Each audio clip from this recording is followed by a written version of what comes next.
Here we are every second Wednesday, Stavros Niarchos Dialogues.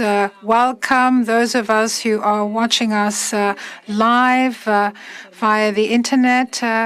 We are used to it now. We have acclimatized, and I think we've been very flexible so far in these events and these discussions. But every time we discuss certain things, we always ask ourselves whether we should take this as the new normal or whether we shouldn't forget the criteria and the conditions under which we will decide every time how we will meet. One thing is certain, we will be discussing and deliberating. This is something we've been doing for a long time now, always in the SNF dialogues. This is the 31st SNF event. It's our fourth live webcast. So we meet twice a month, and you see Stavros Delivorias and Prodromos Tsinikoris with me. Thank you for being here. Stavros Delivorias is a singer, songwriter, but also chairman of the board of EDEM. EDEM is the Right Holders Cooperative for composers and songwriters. I think that this is something that is reminiscent of something that's happened. This is a rather traumatic story, and we're going to discuss it. It's one of the four subjects we'll be touching upon. And Prodromos Tsinikoris is a director and dramaturg. He is the second guest. Those of you who watch us on the site dialogues.snf.org or from Facebook of the SNF, it is the account. There are many ways to communicate. You can pick whatever is to your liking, whatever suits you best, and you can send us your questions, your queries, your views, your remarks, and notes and interventions, just like we always do. So this is how we discuss matters here. And on our platform, you can find a place where you can actually send your questions, snf.org/dialogues, or through our accounts, the accounts of the Stavros Niarchos Foundation on Facebook, Instagram, SNF Dialogues, or even via our mail, snfdialogues@snf.org.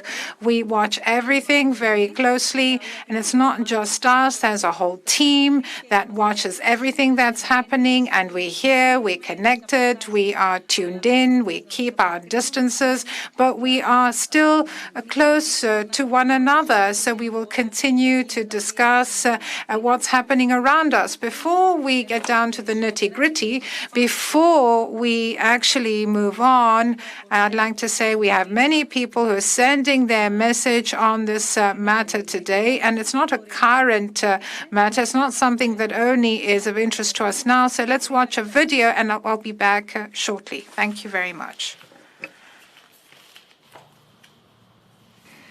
Αν σκεφτώ το μέλλον με όρους βιοπορισμού, μπορώ να πανικοβληθώ άνετα αυτή τη στιγμή. Και να μην είμαι καθόλου καλά. Δεν είμαστε άνθρωποι που κάνουμε την πλάκα μας και κάνουμε το κέφι μας και με αυτό θρεφόμαστε. Είμαστε άνθρωποι που μένουμε σε σπίτια που έχουν ενοίκιο, είμαστε άνθρωποι που πληρώνουμε τους φόρους μας, είμαστε άνθρωποι που πληρώνουμε τη ΔΕΗ, το νερό, τα τηλέφωνα και όλα τα σχετικά, όπως όλοι οι άνθρωποι που εργάζονται. Επομένως, θα έπρεπε να έχουμε μία αντίστοιχη αντιμετώπιση. Έχω να πω ότι η κυβέρνηση αυτή πρέπει να βρει έναν τρόπο να μην αφήσει τους ανθρώπους της τέχνης στην εξαθλίωση. Αυτό έχω να πω. Τι άλλο να πω. Δεν μπορώ να τους προτείνω τι ακριβώς πρέπει να κάνουμε γι' αυτό. Αλλά το σίγουρο είναι ότι πρέπει να υπάρξει αλληλεγγύη. Και όχι μόνο από το κράτος και από ανθρώπους που θα μπορούσαν να βοηθήσουν αυτή τη χρονική στιγμή. Σίγουρα αποτελεί μια ενδιαφέρουσα αντίφαση το ότι ο πολιτισμός και το καλλιτεχνικό έργο δεν στηρίζεται από τον κρατικό μηχανισμό όσο θα έπρεπε, ενώ ήταν αυτό που ουσιαστικά κατέβνασε κάπως το άγχος μας μέσα στην καραντίνα, γιατί βλέπαμε όλοι ταινίες, θέατρο. Και αυτό. Δηλαδή ήταν η απόλυτη επαλήθευση ότι η τέχνη έχει κοινωνικό κοινωνικό χαρακτήρα και θρέφει την ψυχή για να μπορείς να ανταπεξέρχεσαι. Απ' την άλλη, το θέατρο θα υπάρχει, δεν θα σταματήσει. Να υπάρχει και με όποιο κόστος, με όποιο τρόπο, εμείς θα συνεχίσουμε να κάνουμε θέατρο. Τι να κάνουμε. Δηλαδή, αφού γουστάρουμε, είναι η ανάγκη μας, δηλαδή τι θα γίνει τώρα. Μπορεί να σταματήσει κανένας.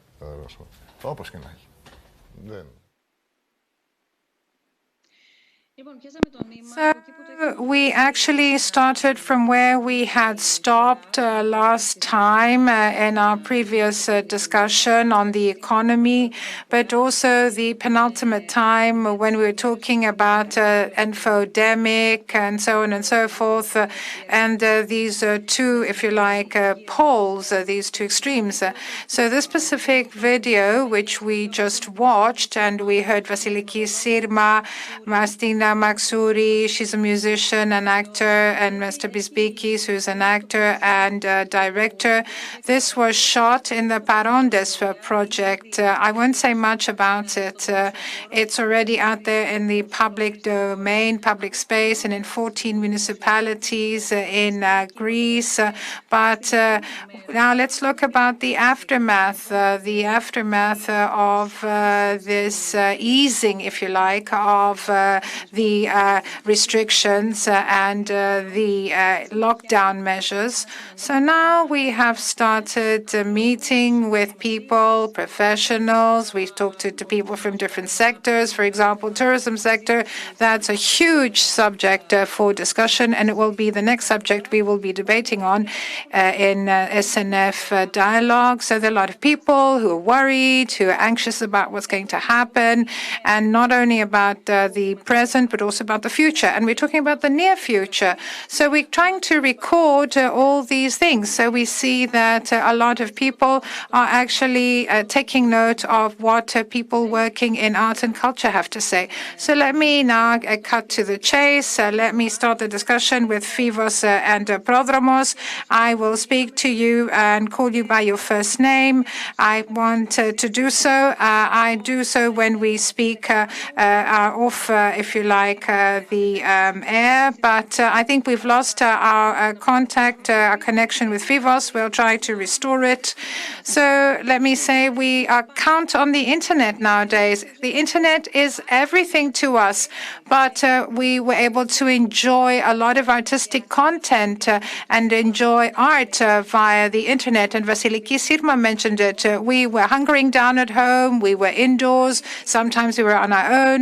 Other times we were with our families. Some people had problems, others less so when at home. But art was there. It was actually helping us.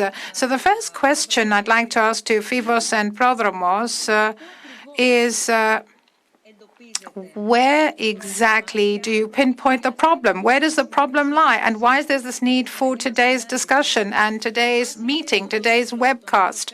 And of course, we have the title for today's dialogues, which is Art on Lockdown. Do you want to go first, Prodromos? Do you want me to kick off? You go first.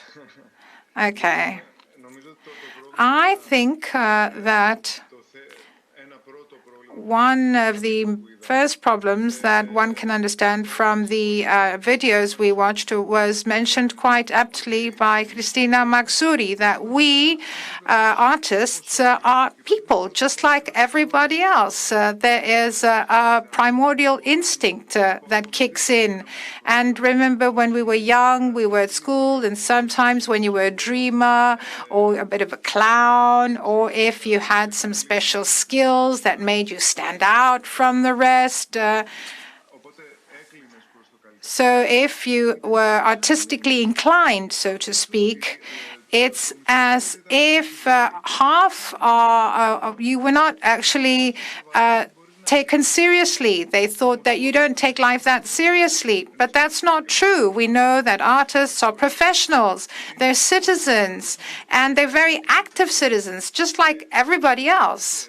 And with the pandemic, we see that this matter was actually important once again. It was in the spotlight once again. And as Vasiliki Sirma said quite rightly in the video, where we started thinking about our future, we didn't know what to do. We panicked and we saw that we were not present in the first measures taken to actually help people. So this is what we wanted to say. This is what we wanted to talk about. We wanted to mention that we may be clownish at times, and sometimes we are up in the clouds and not always down on earth.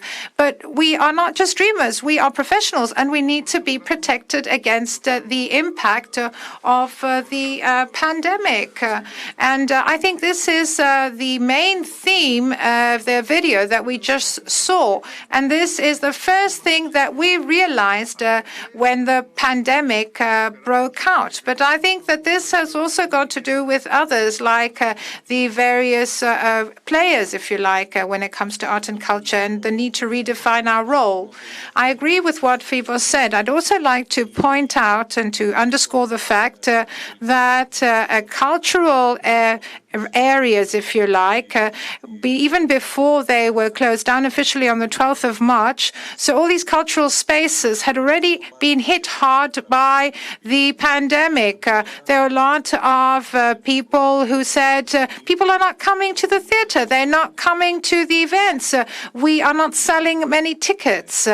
So there was a drop in turnout, in attendance. So these were the cultural spaces that closed first, and they will be the last to open, if you like.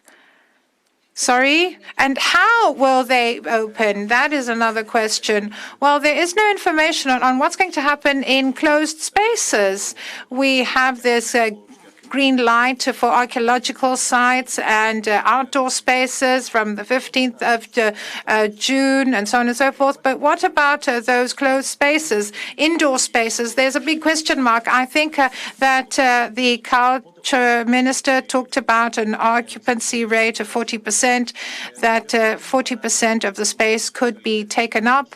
But all this information causes, if you like, anxiety and questions to those working in culture and art. And they're thinking that the winter will be very bleak, very harsh, not just literally, but metaphorically maybe as well.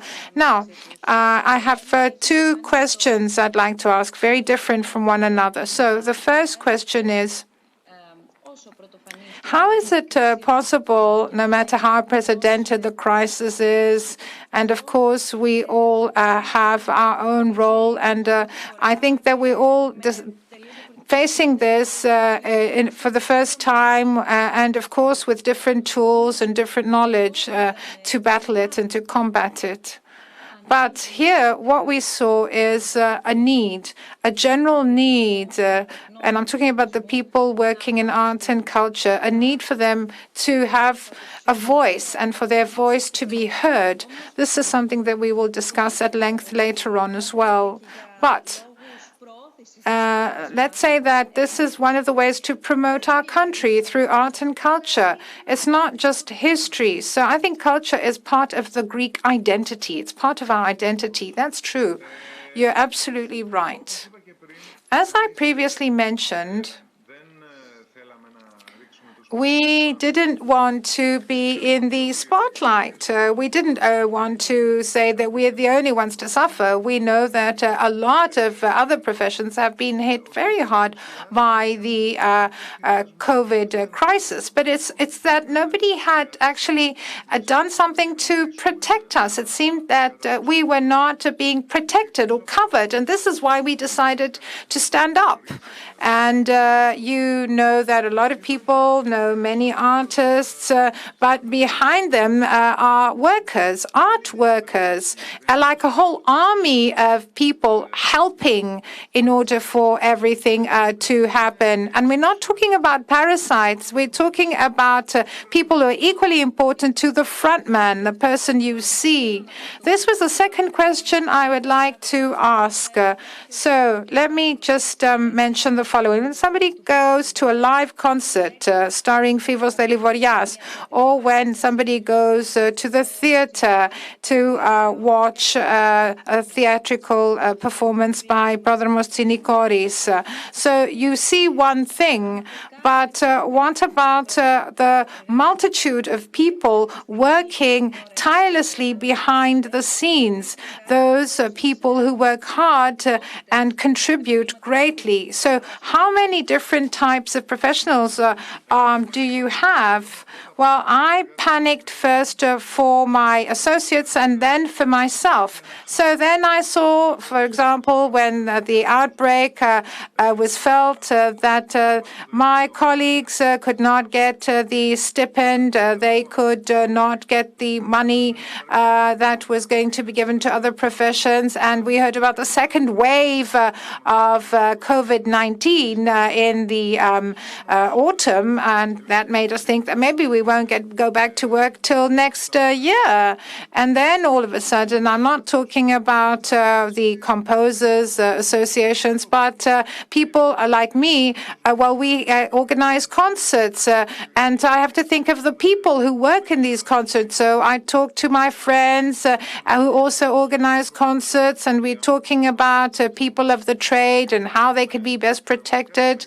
So then when we had this discussion, we realized that there's a huge problem out there, and maybe we are partly to blame, but it's also the fault of the state and the fault of the businessmen and the conditions that we have actually faced in the last years, because there was a lot of uncertainty. These were precarious conditions, and this means that we had to put pen to paper and try to write about our future and what we needed to do. That's how we got in touch with the state. Sometimes there was a contradiction and there was conflict, and sometimes rightly so. Sometimes these discussions were very fertile, and sometimes in the beginning we got off to a bad start, and then we actually were able to work well together, and vice versa.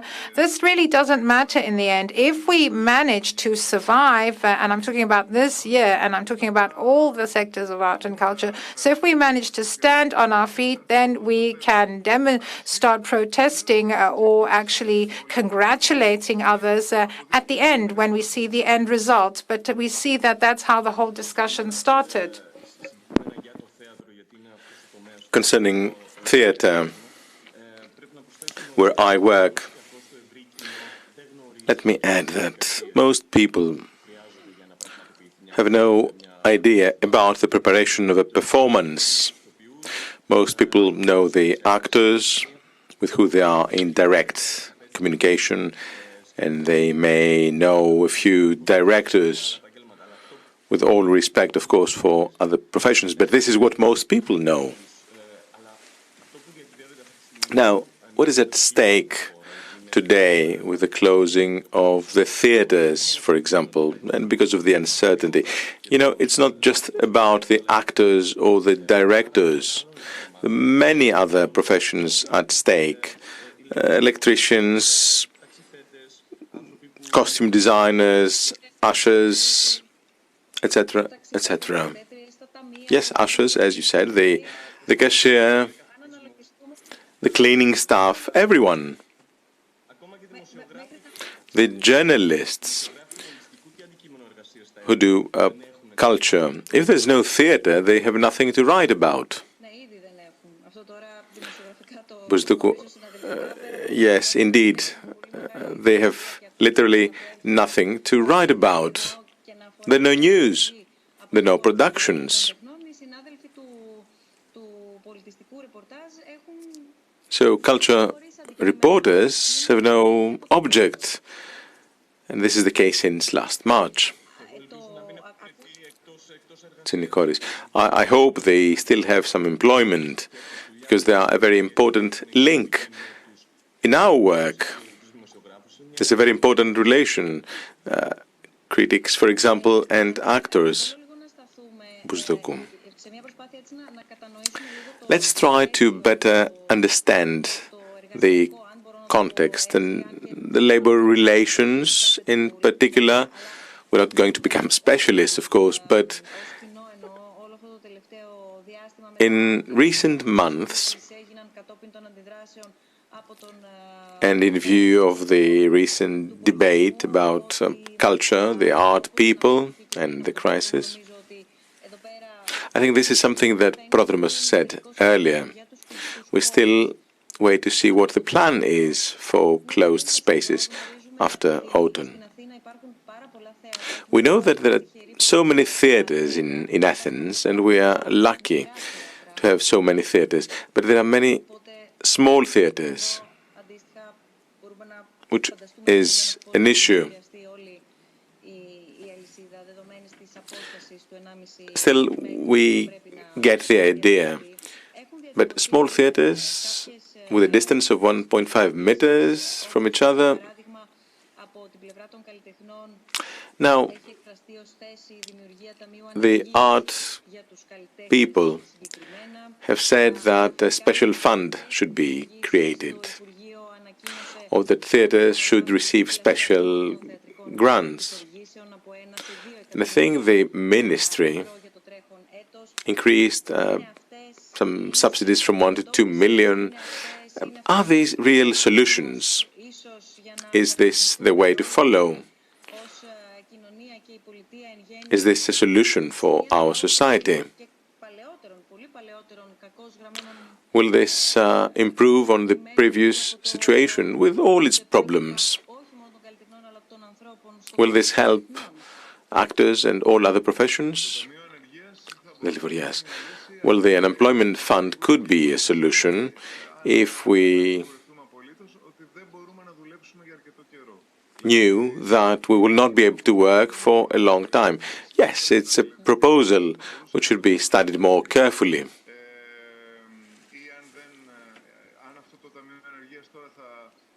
Yes, an unemployment fund, would this be state-funded only? Would it be funded by other sources? It's a long discussion. However, we may start working sooner than later, but with limitations.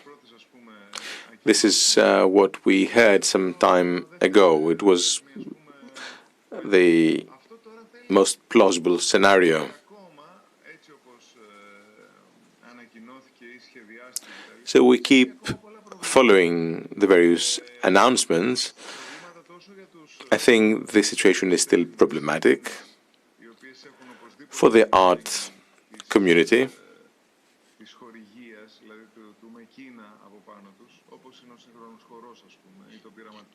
There are arts that need subsidies, like modern dance, for example. Then there are others, like me. We are private entities, we are professionals, we are individual artists, we perform, we have our team, we work on the stage, we work in a free open market. For us, in the beginning at least, there was no plan. The decision makers had no bird's eye view, had no understanding of what was happening to us. To give you an example, if I fill a theatre 40%, but taxes are on the same level, if costs go up because of the sanitary measures, additional staff and protection measures, etc., at the end of the day, no production can survive. So for us, free, independent performers who are not subsidized or who have no sponsors or a foundation to help them, well, the situation is terrible. We are all in dire straits. Concert organizers keep exerting pressure, of course, on the minister and the competent authorities, asking for a plan. And we, at the same time, are seeking solutions, more professional solutions, trying to find a more equitable solution. Bousdoukou. So what's the plan for this summer? Πρόδρομος. Let's take a concrete example. What was your plan, your program for this summer, and where are you today? What about your previous program, which I guess has changed? Tsynikoris. Yesterday, the Berlin Ensemble uploaded a picture on Instagram. Historical theatre, the theatre of Bertolt Brecht, etc.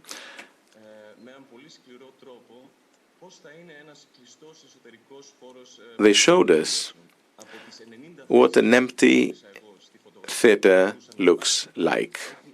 I counted 90 seats, potential seats, but 65 were removed, and you could only see 25 seats only out of the whole total of 90. It was terrifying. It was terrifying. And we're talking about a big theatre with a total of 300 seats. You can imagine how a smaller theatre would be affected, like the small theatres in Athens. Will we be left with any chairs at the end of the day? Never mind about our income. Will the theatres perform at all? Will we have spectators, even fewer spectators? And where is the cost going? You understand, we cannot rely on the hope that the market will self-regulate. No, hope is not a strategy here.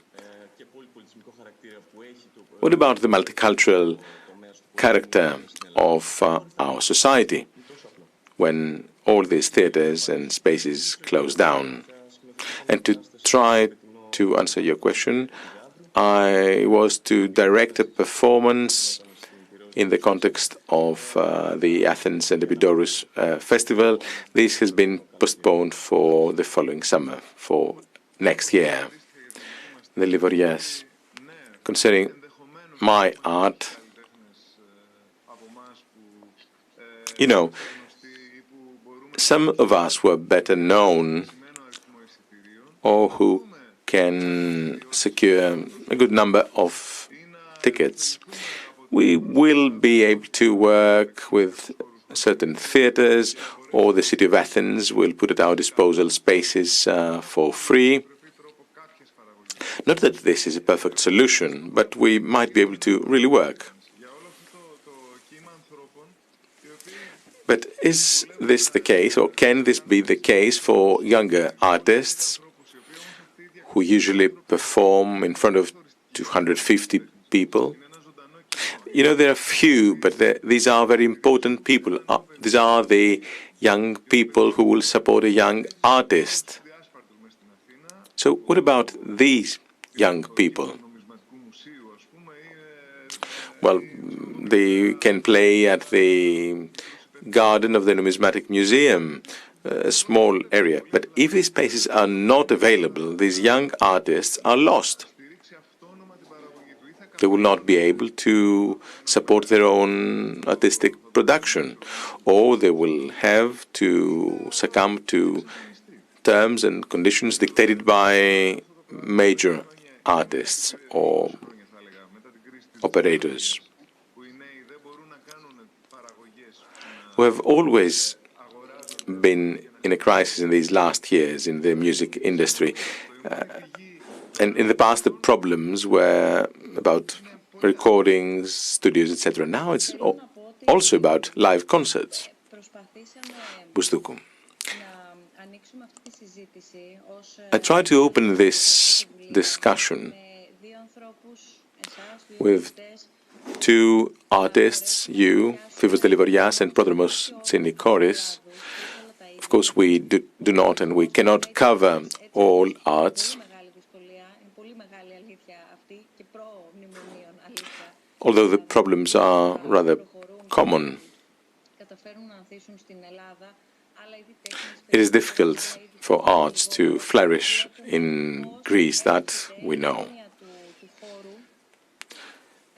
So we begin to realize once again the importance of the spaces where art can flourish. The question is, how does this affect you, the artists, your teams? Where is culture going under the circumstances?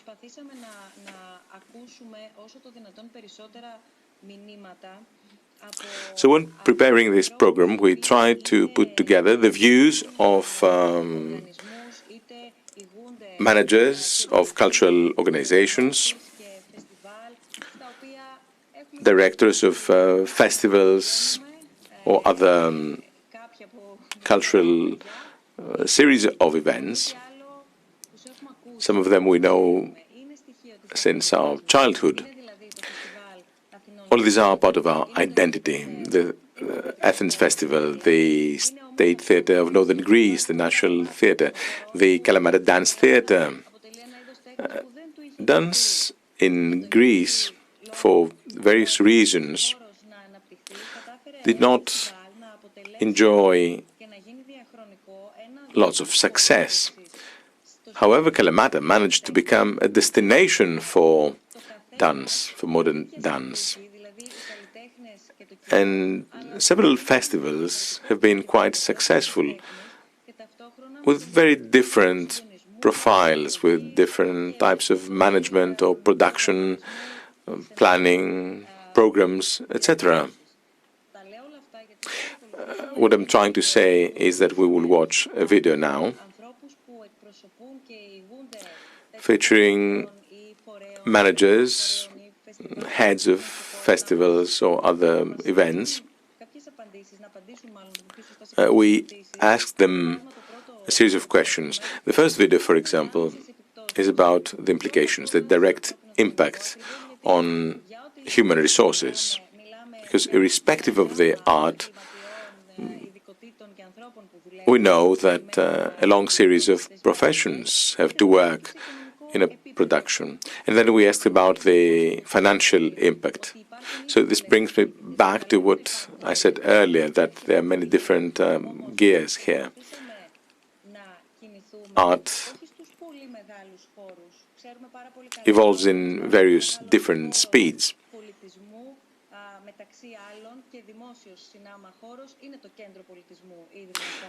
The cultural center of the Stavros Niarchos Foundation is such a space, or the Onassis Foundation is another important operator hosting arts.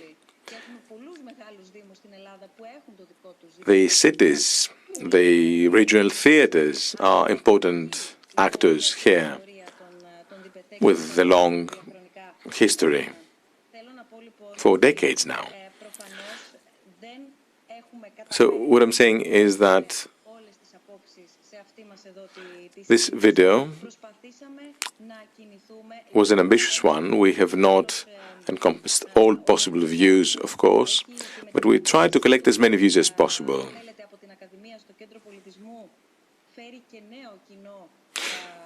Another big actor is the National Library or the National Opera, who managed to attract new audiences. Of course, it's not easy. Or the museums, that's another category of art actors, if you will. So in preparing this video, we tried to get in touch with the front line, if you will. What we tried to do was to find an answer to the question, why should we care about art? A long-standing question, so that we can all understand from our different positions why we are responsible, why we should be responsible for culture and for our civilization. So let's watch the first video and come back in a few minutes to our discussion.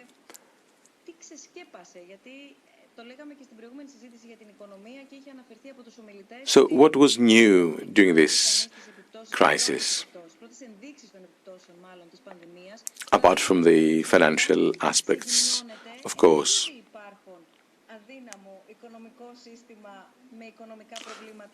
What was the result of our reality check in view of the crisis?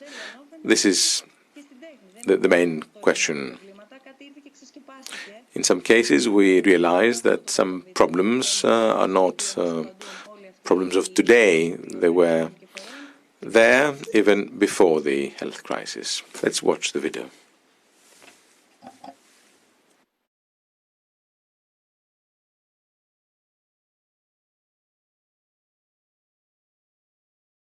Εκεί που δυο μάτια κοιτάζουν μέσα από το θέατρο προς τα έξω την ερημιά. Είναι τα δικά μου, είναι πιθανόν και του security. Διότι είμαστε άδειοι. Μαθημένοι να συγκεντρώνουμε τα βλέμματα από έξω προς τα μέσα και τώρα συμβαίνει κάτι πρωτόγνωρο. Εκεί δεν μπορεί να πει κανείς ότι δεν υπάρχει καλλιτεχνικό αποτέλεσμα, έδαφος για καλλιτεχνικό αποτέλεσμα. Αν με ρωτάτε για το οικονομικό επίπεδο, σαφώς οι καλλιτέχνες είναι εκείνοι οι οποίοι με ελάχιστα χρήματα μπορούν να δημιουργήσουν υψηλή προστιθέμενη αξία. Χρειάστηκε να πάρουμε τη δύσκολη απόφαση να ακυρώσουμε το Summer Nostos Festival 2020 για την προστασία του κοινού, των καλλιτεχνών, των συνεργατών μας. Αυτό είναι ευνόητο ότι επηρέασε ένα σημαντικό αριθμό καλλιτεχνών και συνεργατών. Οι επιπτώσεις είναι σαρωτικές.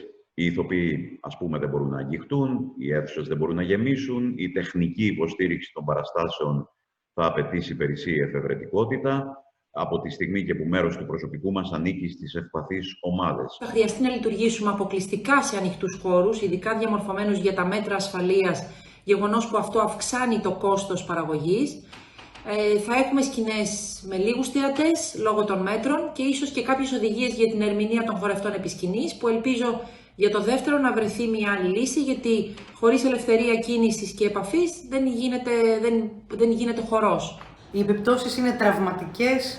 Οι περισσότεροι από τους καλλιτέχνες που είχαμε εντάξει στον προγραμματισμό μας για φέτος δυστυχώς δεν θα καταφέρουν να δείξουν τη δουλειά τους. Οι καλλιτέχνες, τα security, οι υπάλληλοι των χορηγών, οι τεχνικοί, φέτος όλοι αυτοί οι άνθρωποι θα μείνουν άνεργοι. Το EJECT συγκεντρώνει 30 με 40.000 επισκέπτες. Για τους διοργανωτές, η πανδημία είναι ένα πολύ σοβαρό χτύπημα στα όρια της καταστροφής, καθώς καλούμαστε να μείνουμε χωρίς αντικείμενο και έσοδα από το 2019 έως το 2021. Περισσότεροι από 20 άνθρωποι εργαζόμαστε νυχθημερών, θα έλεγα, για παραπάνω από ένα χρόνο, ώστε να στηθεί αυτό το μεγάλο φεστιβάλ. Και βλέπουμε τους κόπους μας να χάνονται. Ταυτόχρονα, περίπου 300 άνθρωποι που εργάζονταν σε διάφορα πόστα, ώστε να πραγματοποιηθεί το φεστιβάλ, μένουν χωρίς εργασία και σε αυτούς δεν συμπεριλαμβάνω καν το προσωπικό από περίπου 30 συνεργαζόμενες εταιρείες που θα βοηθούσαν στην συνολική πραγματοποίηση του φεστιβάλ. Επειδή το σπίτι του οποίου είναι ιδιωτική πρωτοβουλία, ως τώρα δεν έχουμε βοηθηθεί, εκτός από το Υπουργείο Πολιτισμού που φέτο μας βοήθησε, και το Ίδρυμα Νιάρχου, ας κοιτάξει και σε εμάς παρακαλώ. Υπάρχει αρκετή ευελιξία στην Artworks, με αποτέλεσμα τόσο ο πυρήνας ομάδας όσο και οι εξωτερικοί μας συνεργάτες να μπορούμε να εργαζόμαστε αποτελεσματικά από απόσταση.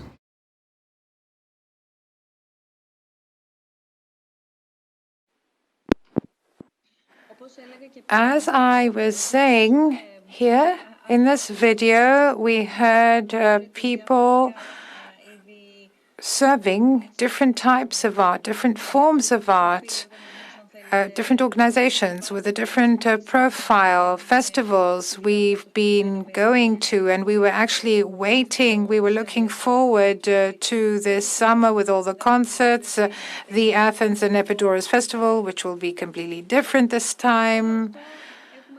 So, we have understood that things have changed. The question is, what will things be like now, and what will this mean? What will this mean for everybody working in this area? So now, let us talk about something very important, meaning what problems were uncovered now in the area of art and culture. For example, we heard previously about the fact that certain artists were working already with problems. There were problems in the productions they were working in. This is something that many actors have said, that they go for rehearsals and they don't get paid. The fact that they're not getting paid, the underground, if you like, economy, the intellectual property rights. This is something that's been discussed time and again, but sometimes it just disappears. It's off the radar. So let's just talk about these major problems. I could talk about everything that you just discussed, precarious work conditions. I think this is the time for us to solve the problem of people actually not being insured. I think we need to be insured, everybody working in the audiovisual sector. I think we need to put an end to this problem. Another matter you touched upon, and I'm obliged to talk about this now because I am the director, the chairman of the board of the newly founded EDEM, which is the Right Holders Cooperative for composers and songwriters. Just like in the album industry, they're complaining that nobody's buying albums anymore, nobody's buying records, and they just download all the music from the internet. So we also have another problem known as IP. You know that this was a company that did not do its job properly. It was a Société Anonyme all over the world. These societies are cooperatives, so they give the technocrats to do the collecting part, and the artists focus on their work. So, but for 80 years, we had a very strange concoction, a very strange model, if you like, this IP. And in the last decade, there was a lot of corruption, mismanagement, and this led to bankruptcy. So IP went bankrupt, and those that were running it were actually charged with several charges, and the creators were faced with dilemmas. So they had many options to choose from.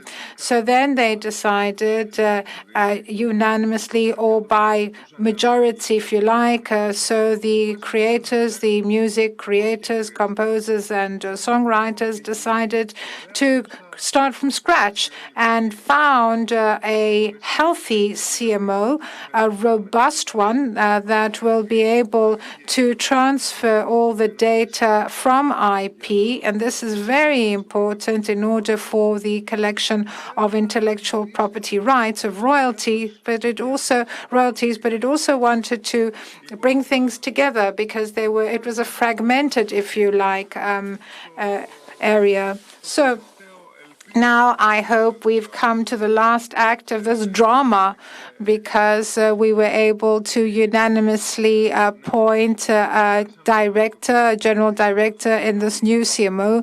We had 2 very difficult years. Now these years are past. We were under state supervision. It's not just collection of royalties. The thing is to have this transfer from IP to a new CMO. So the composers and songwriters who did not organize concerts were in a state of poverty, if you like.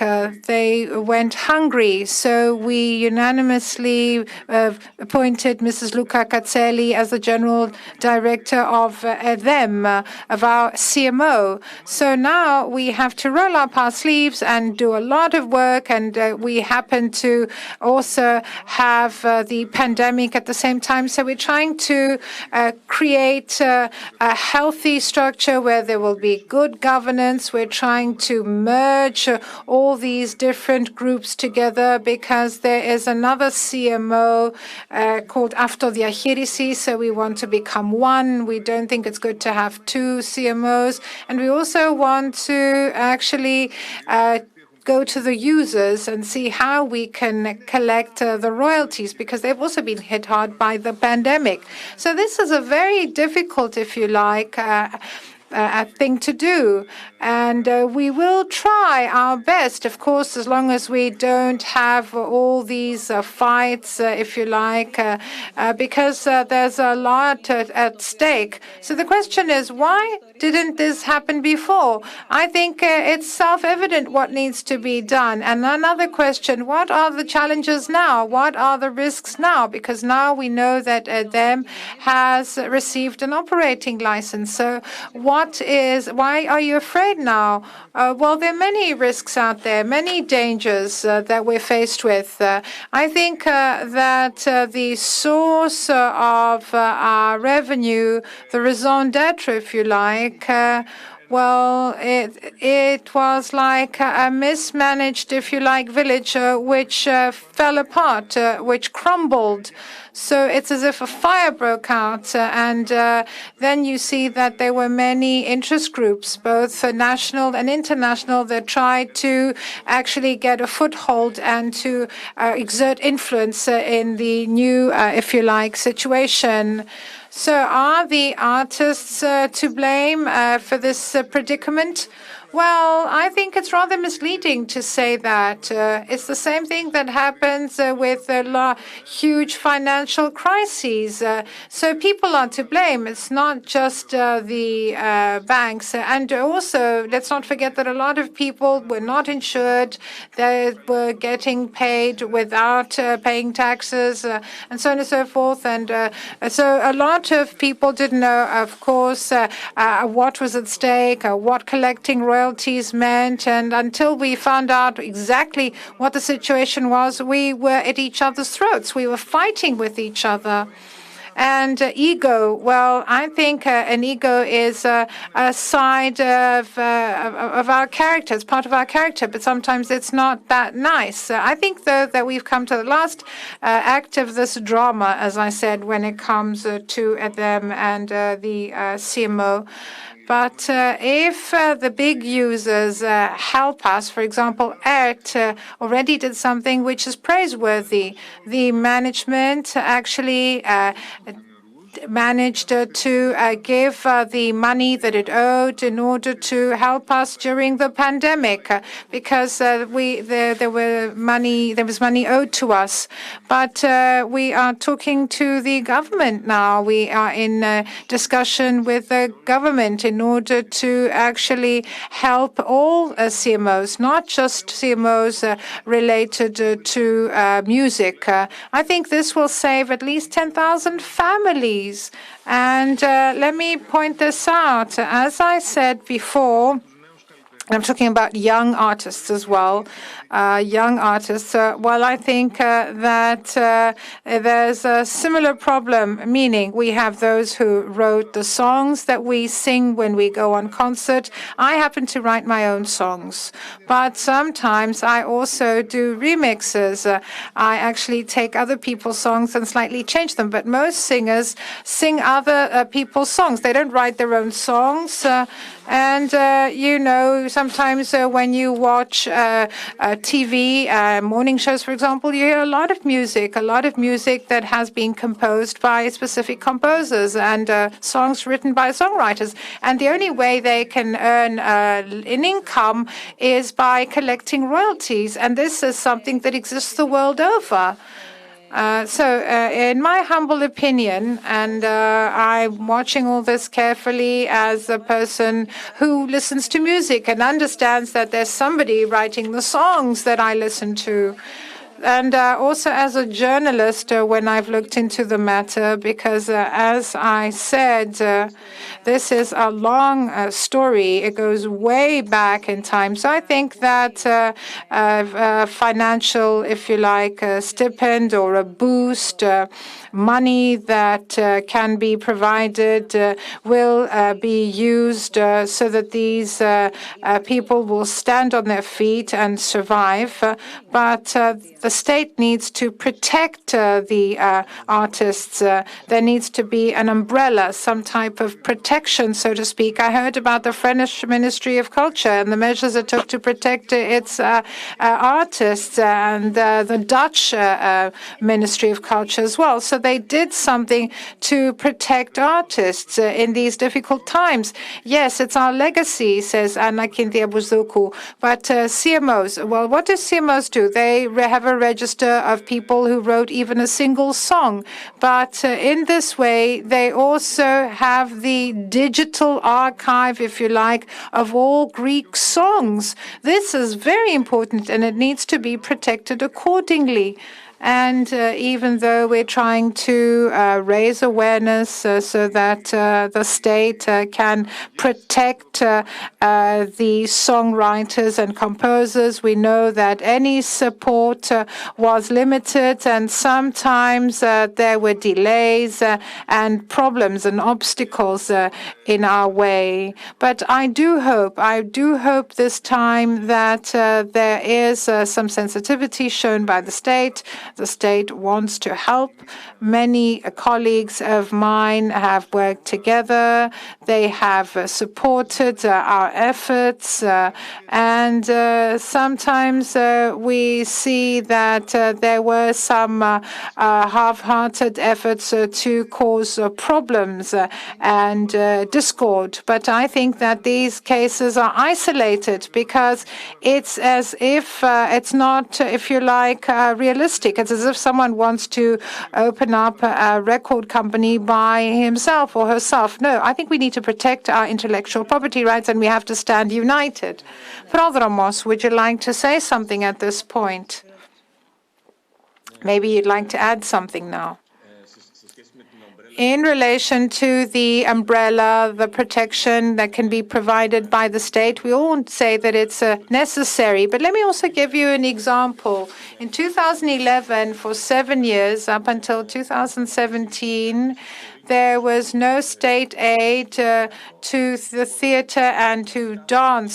So for 7 years in a row, in Athens, the city we live in, the only theater that received assistance was the National Theater, assistance by the state. This didn't mean that nobody else was involved in theater, but that was their work, you see. It's just that they all had to work under very precarious conditions.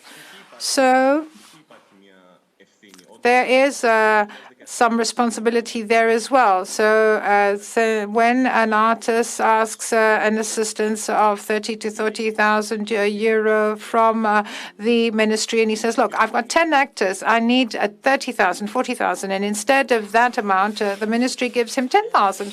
So how will then they make ends meet? And then they'll say, look, we're not going to pay for the first month of rehearsals. They try to do the best they can so that the money can be sufficient.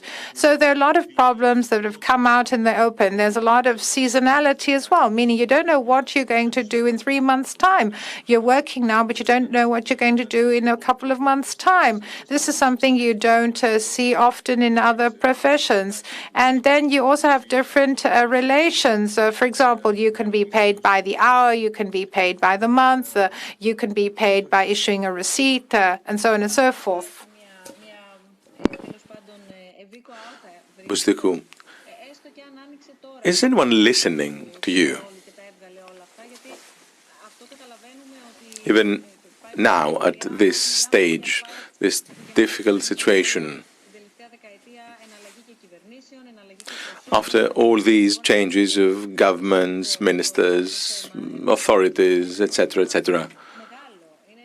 It's a huge issue that we understand. However, it is now because of the crisis, or thanks to the crisis, that we realize the real dimensions of the problem. We now get the big picture. So is anyone listening right now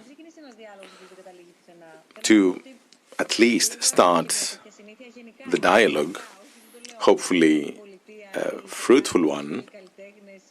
And I'm not saying whose fault it would be if there's no success, but anyway, we're here to find some answers. So is anyone listening? Yes. Well, I will agree with you in the following sense. Most artists, irrespective of temperament, express ourselves through our art. We're now in this difficult position to enter into conflicts, more than one conflicts, in order to preserve our profession. And I don't like that. I don't like clashing with other people. I personally had to showcase the desperation of the art community in blogs and uploading comments on social media, etc. And then I was attacked from various quarters. I was harshly criticized on TV, on radio, etc. This is so strange for us. And we also had to rally, to take to the streets to protest about the national list of artists, etc., etc. But this sort of fighting for our existence is not part of our everyday life. Maybe other professions have this habit of clashing whenever something is wrong, but now, this time, it was our turn. I really hope that these clashes will soon come to an end. We don't like clashing with other people. Our collective bodies, our associations, the support art workers movement have taken stock of the problems, and we have showcased our demands. The only thing we need is to work with the government and the society, not clash with them. Bousdoukou. Just one more thing. We know what art offers to us, how art shapes our societies. We know the role of art. And this is the beauty of art through the ages, clashing, making us think,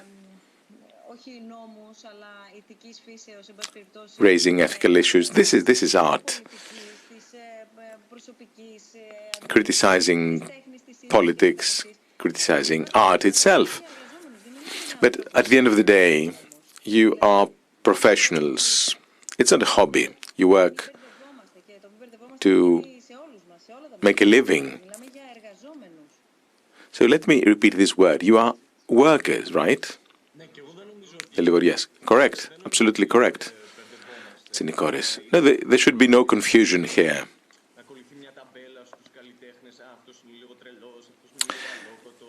You know, artists are usually considered different. We are in the margin. We are a little bit of clown, a little bit of strange, etc.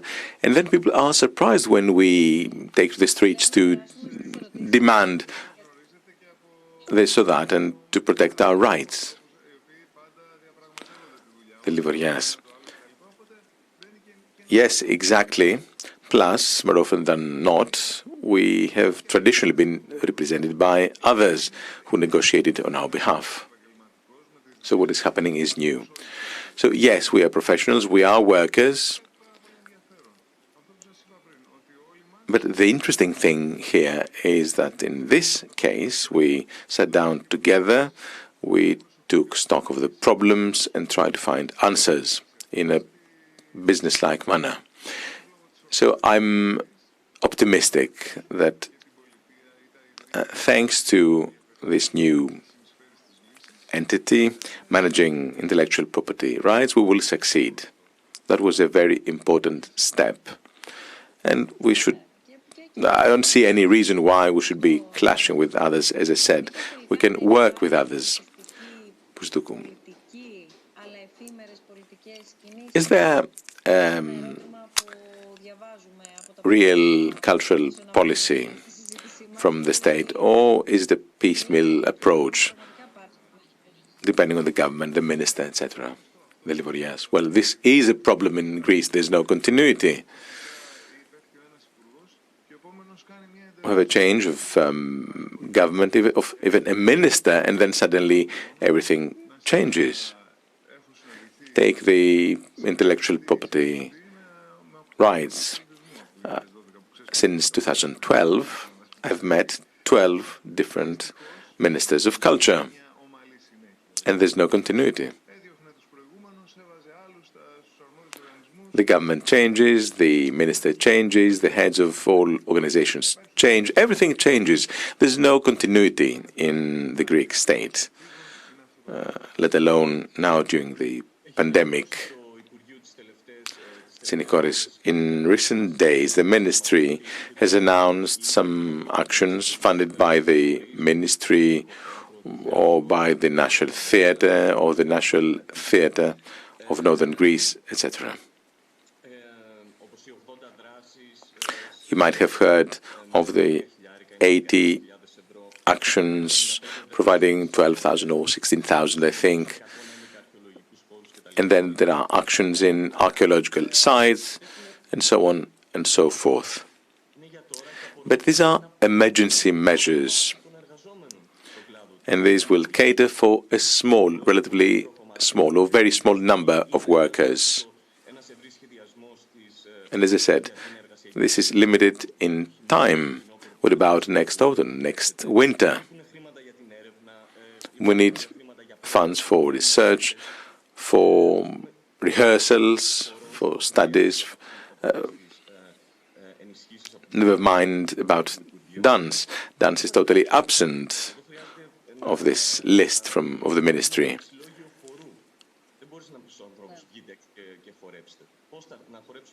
Dancers must rehearse. And what about the pandemic and the new protocols? Can they touch each other? Can they touch the floor? And so on and so forth. We need research even for this trivial matter.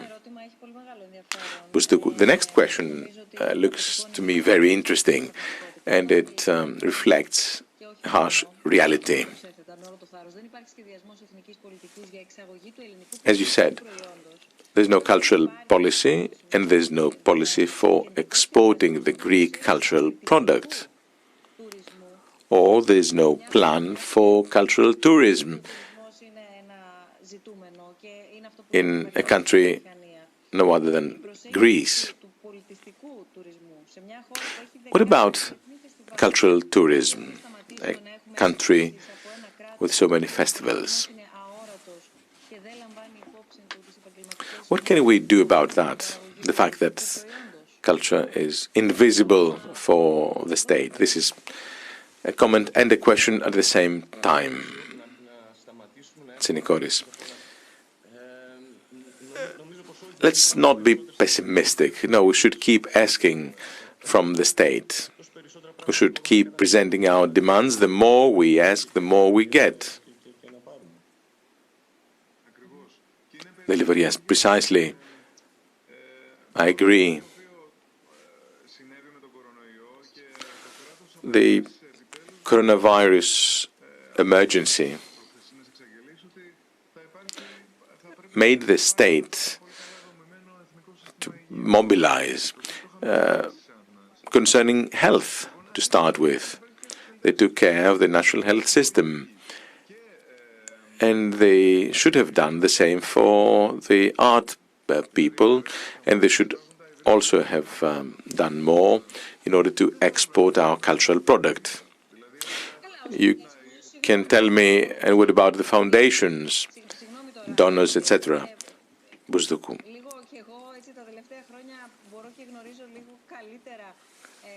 In last years, I have become more familiar with foundations, and in particular, of course, with this foundation. Each foundation, of course, is different. Different features, different planning, different objectives, etc., etc. Yet,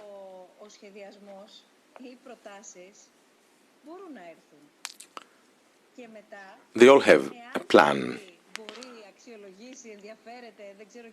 And if they are approached properly, they may be able to help.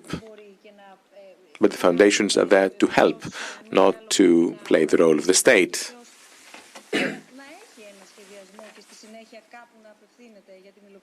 The state should have its own plan, and then they can ask for help from the private sector. Prodromos could say a few things on this because he has showcased his performance in, I don't know, how many countries abroad.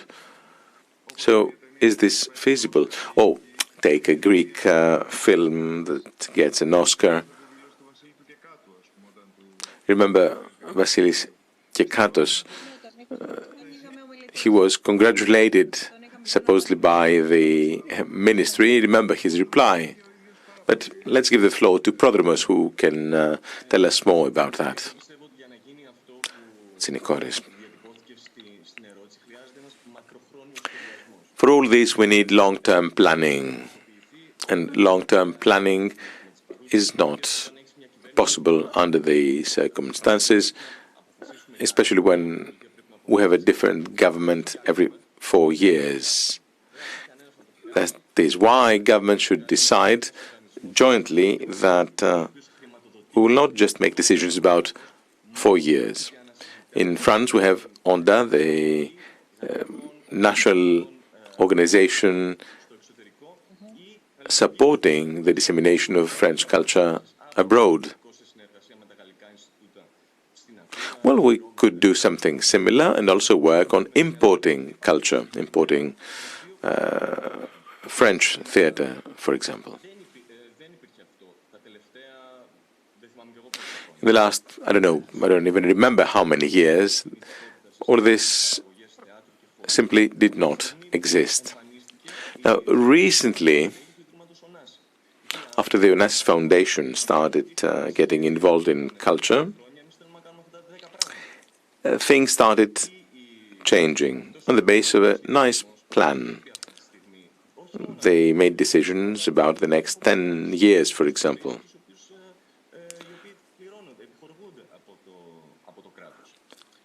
This is exactly what the state is not doing.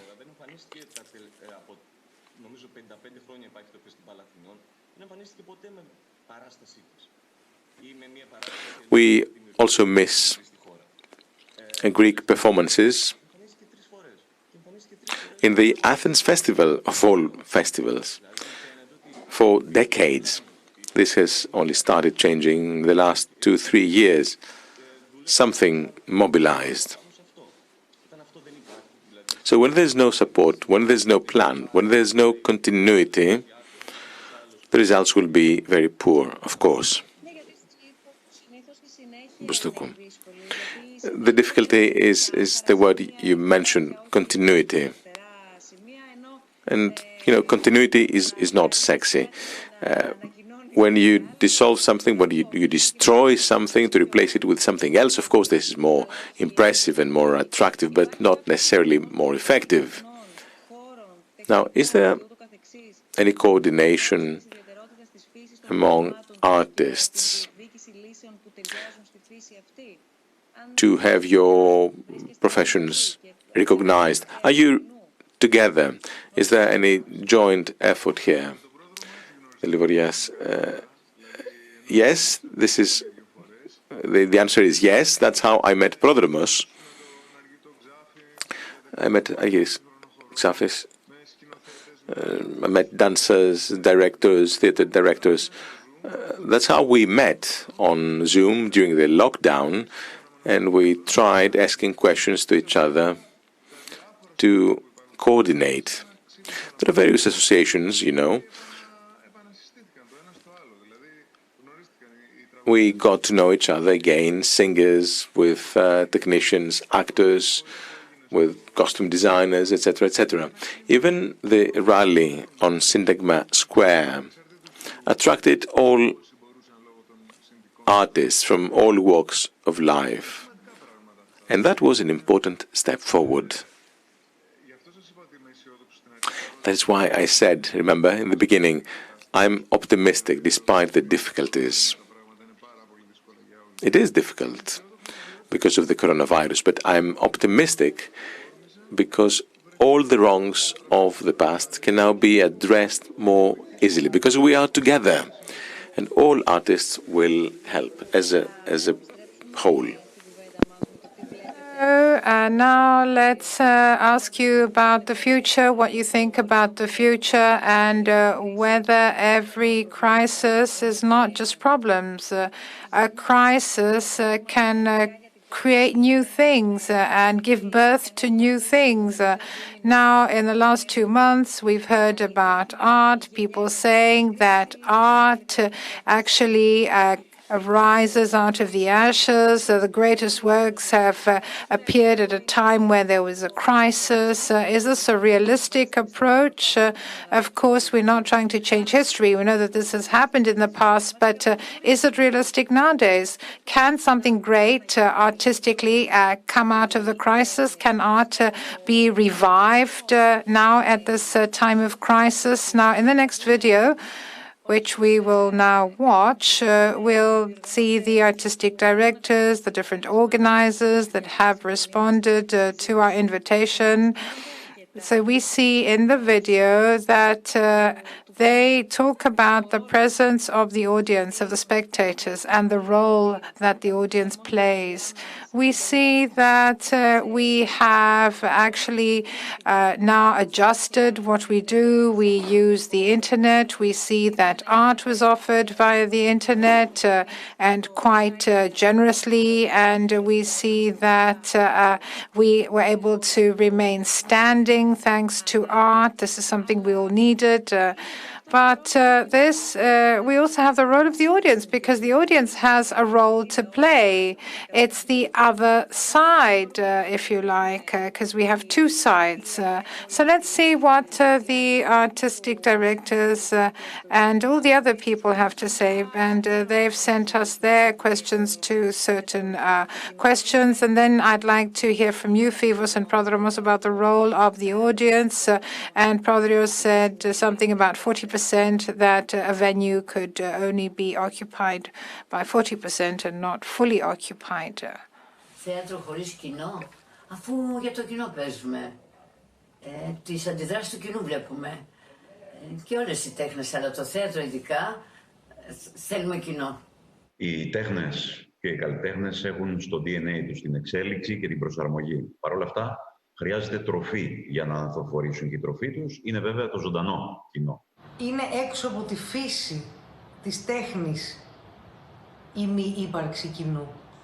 Για μένα είναι αδιανόητο να υπάρχει τέχνη χωρίς τη φυσική παρουσία του κοινού μέσα στην αίθουσα, απέναντι από τον ερμηνευτή, απέναντι από το έργο τέχνης και δίπλα από έναν άλλο θεατή, ακροατή, που θα μοιραστεί μαζί του αυτή την εμπειρία που είναι μοναδική και κάνει τον άνθρωπο άνθρωπο. Η ταυτότητα του θεάτρου επιβάλλει την εκ του σύνεγγυς αλληλεπίδραση. Και εκεί βρίσκεται και η γοήτεία της. Στο τεχνικό προσωπικό δεν μπορεί να υπάρχει καμία τηλεεργασία.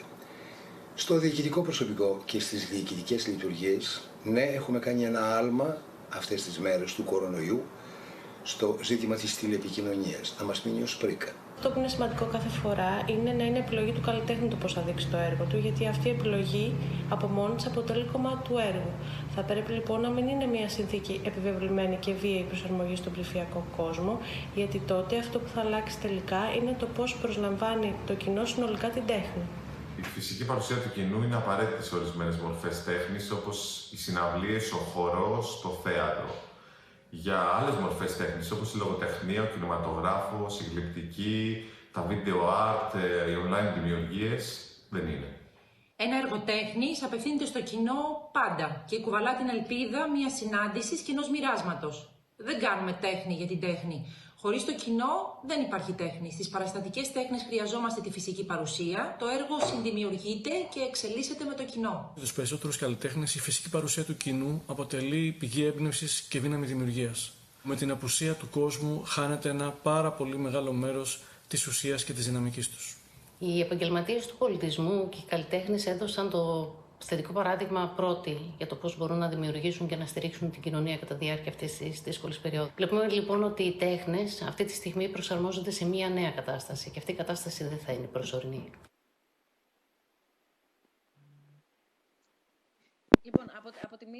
So, on the one hand, we understand and we hear how important it is to have an audience and for everybody to be physically present.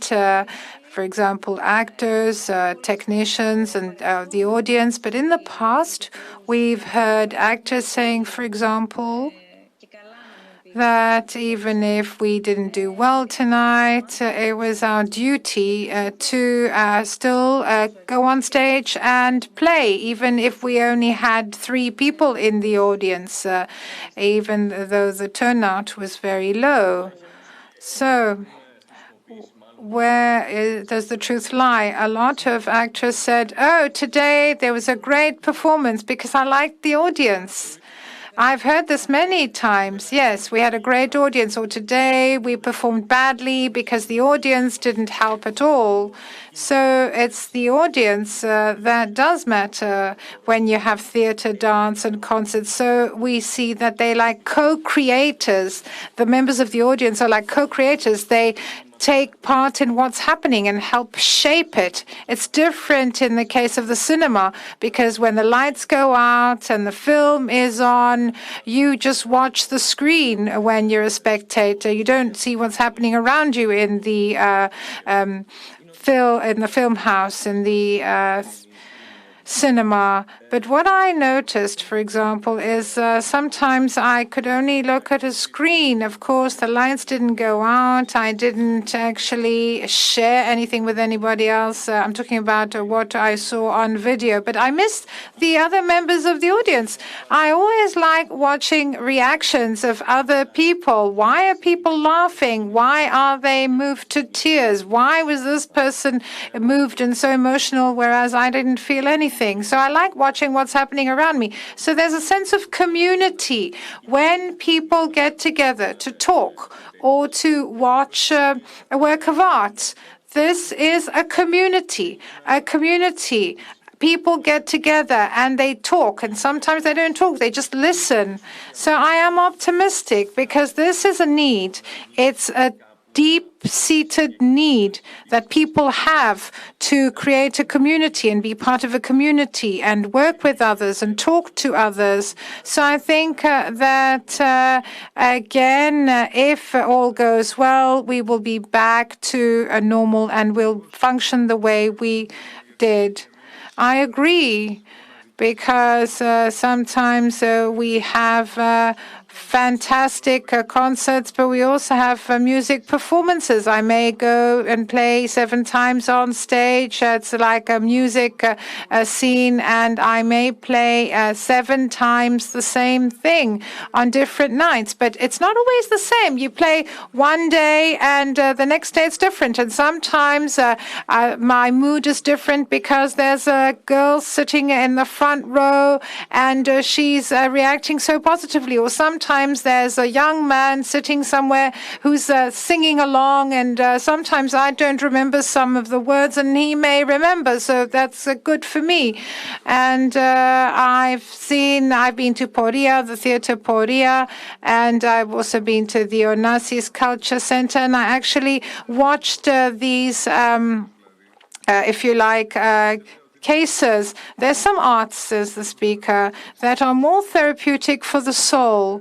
They like psychotherapy.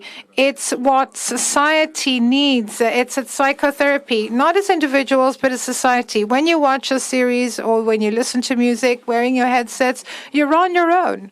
That's different. And you find your balance. You find your center, and you can deal with the next day and the challenges of the coming day. Sometimes people need to go to church. They're religious. Some need psychotherapy and psychoanalysis, and they go to a psychotherapist.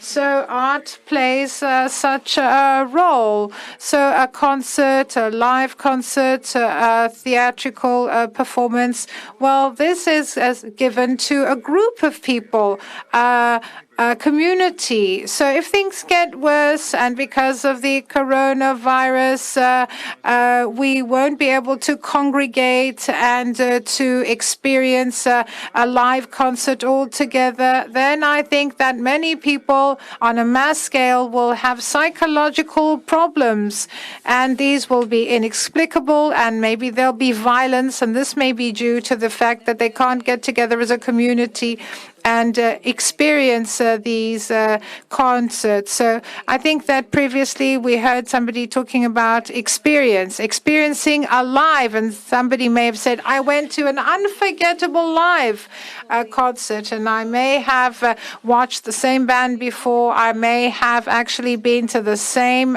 theatrical performance, and I might have seen it repeatedly as a member of the audience. And sometimes I come to realize that sometimes when I go with somebody and when I watch the person next to me reacting, I really had a wonderful experience. And I think that what Prodromos said is something that struck a chord. For example, Prodromos said, I felt nothing, yet the person next to me felt great, and I could see that they were enjoying themselves. Or, for example, some things are felt differently. It's an experience. It's the experience because you're experiencing something jointly when you are part of an audience. Now, how can we support the artists and the professions in the art and culture world? So first of all, we said that we have to talk about the main issues, the main problems, and there needs to be coordination amongst all the professions working in this area, so that there can be results, so that these efforts can bear fruit. Now, if one were to try and find the reason why one artist would go watch a play as a member of an audience or a live concert, something that this person is not part of. Now, will this be different, meaning somebody who is an artist going to watch somebody else's performance? Is there some responsibility there? The question is whether this other artist could actually download it for free, and so on and so forth. So now let's actually not only talk about the audience, but about the artists being part of the audience. We can't all become actors. Well, I don't know if I understood the question. I really am not sure. Are you talking about the responsibility of artists watching something on a screen?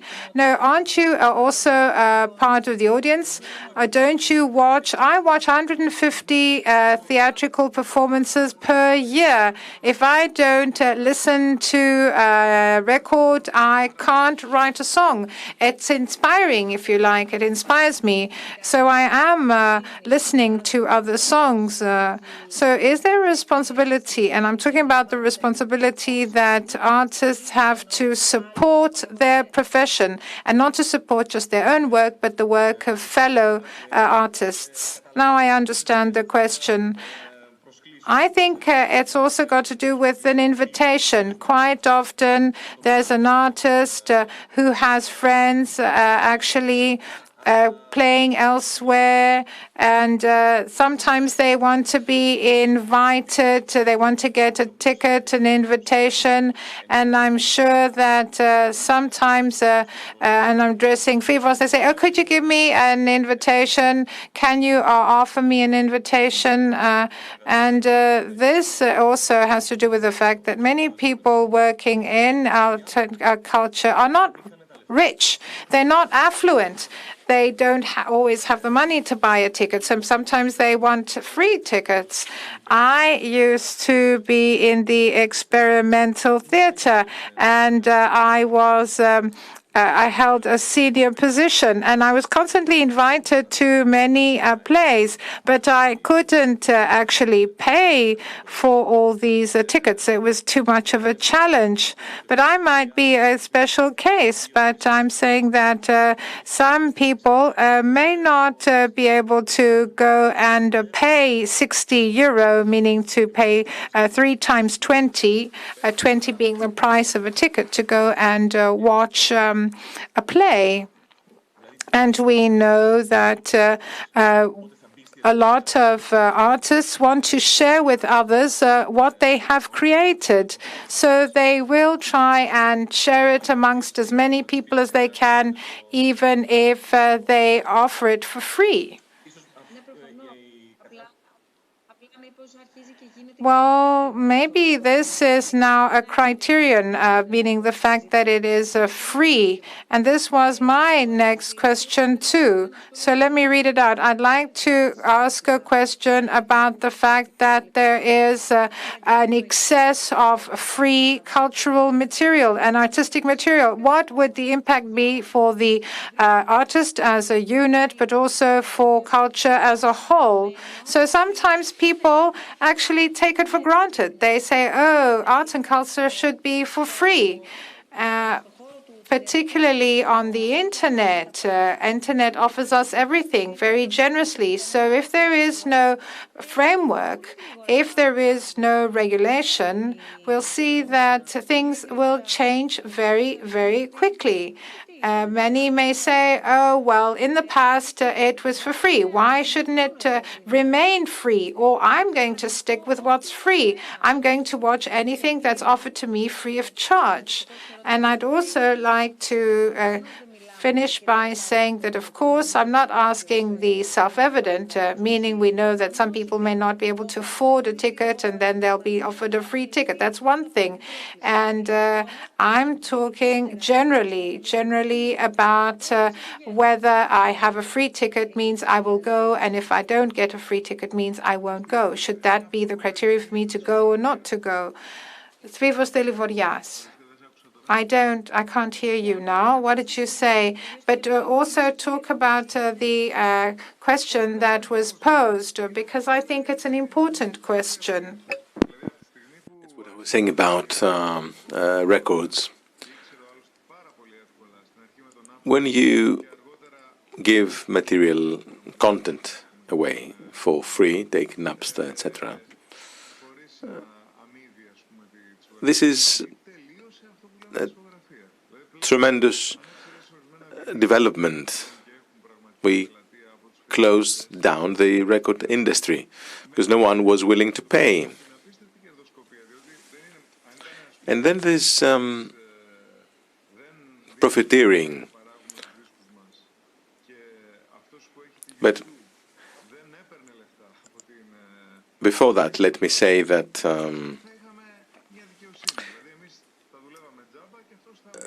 we may not be paid for producing a record, but we would expect someone, a YouTuber, not to be paid for reproducing content. In that case, it would be, I would say, fair, but YouTube is making money out of us. There are huge efforts to control the digital landscape, and in this new landscape, it's very difficult to protect our rights. We'll have to fight. Remember the tapes and the cassettes years ago?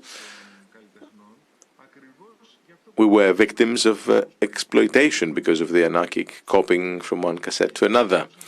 So things have changed, but how long can you protect your song?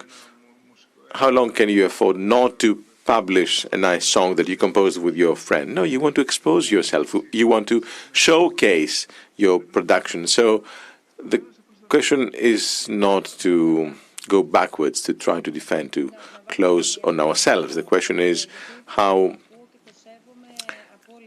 we will open up, but on the basis of rules. Bousdoukou.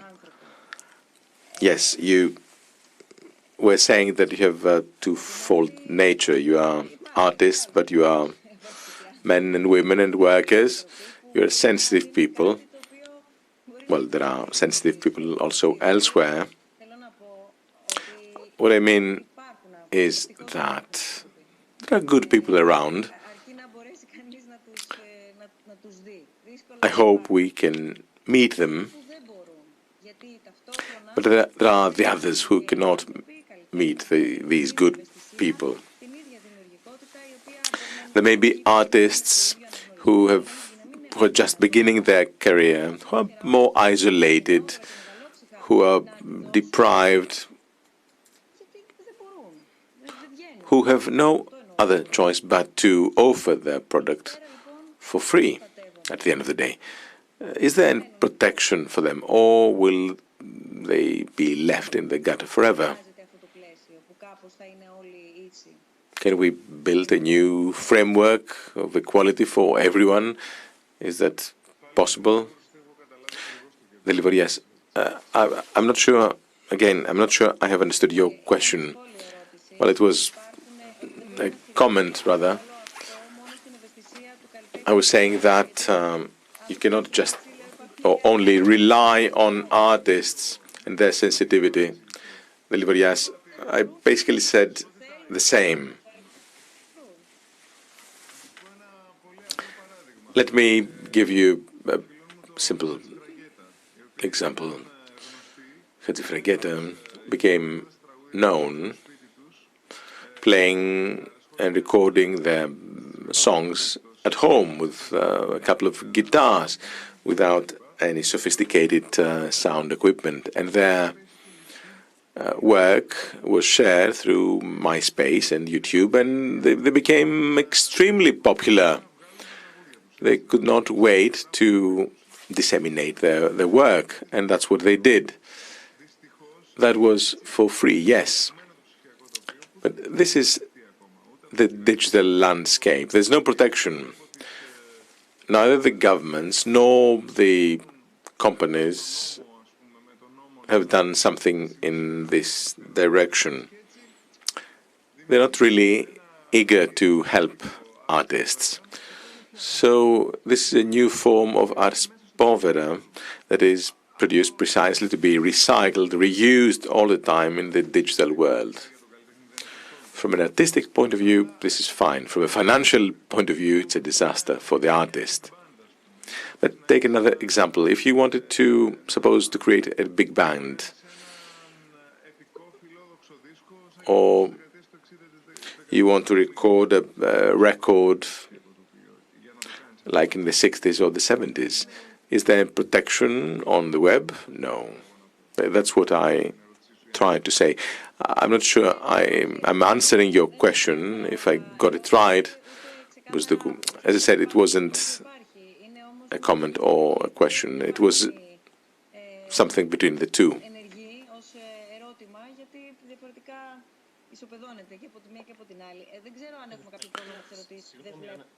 Now, can we see the questions on the screen?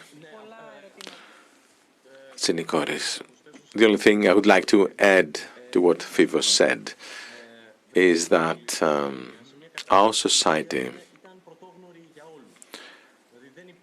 was confronted with an unprecedented situation. You know, there's no checklist here. We had to improvise.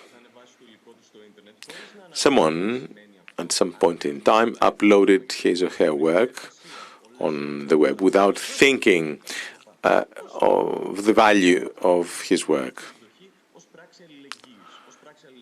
A romantic would say this is a sign of solidarity in favor of a society that is locked down at home.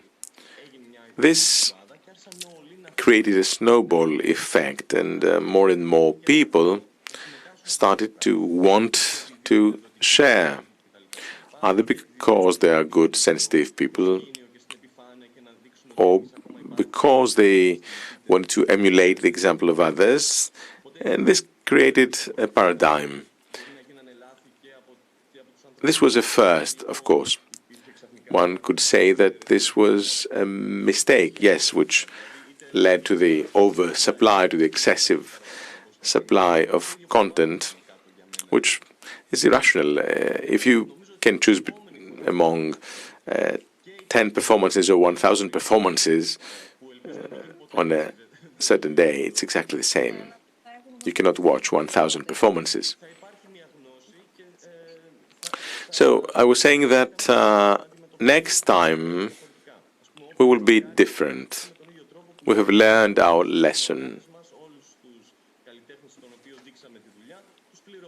For example, the SNF Foundation decided to pay all contributors. I hope other entities and organizations will do the same. And this applies to the state, says Ms. Bousdoukou. If I can go back to the state and the government, well, Sinikoris, that's what I meant.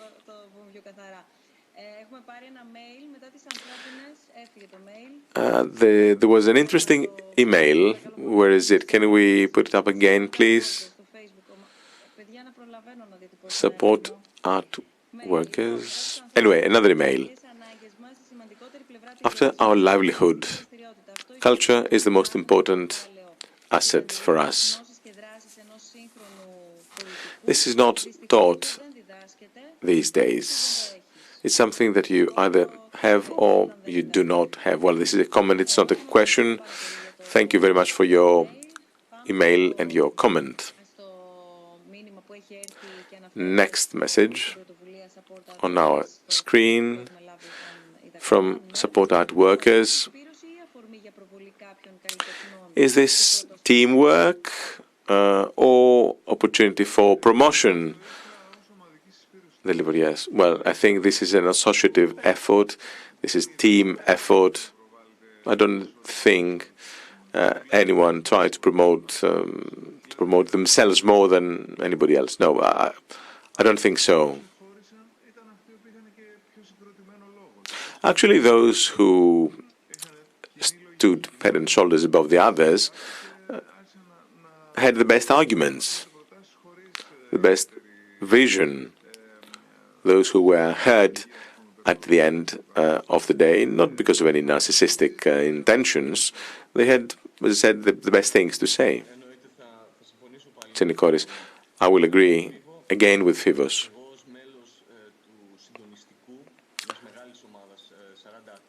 I was and I am a member of the board of Support Art Workers, and I never witnessed any effort to self-promote. Actually, the more the merrier in a way, in the sense that we are so many, so you cannot distinguish one who is pursuing his or her own interests. Plus, there is an element of opposition, of clash here, and people do not like clashing. This should be about a civilized dialogue.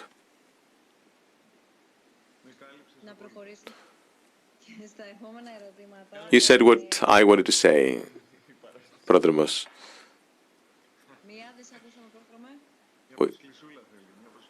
You just won a free invitation for our next performance, says Mr. Tsinikoris. I hope you invite us as well. Let's clear this up today. We expect an invitation. Well, there's no doubt, says a spectator, about the contribution of the Stavros Niarchos Foundation to culture. Isn't it time that we organize something bigger in order to promote Greek culture abroad? Something that would cater for the poor labor relations in the sector, irrespective of politics, and see, this could be or should be a framework that would showcase all artists and not just mainstream ones. Well, it's a huge question. It's so many questions. If I make a say on behalf of the Stavros Niarchos Foundation, well, the foundation is probably the perfect example.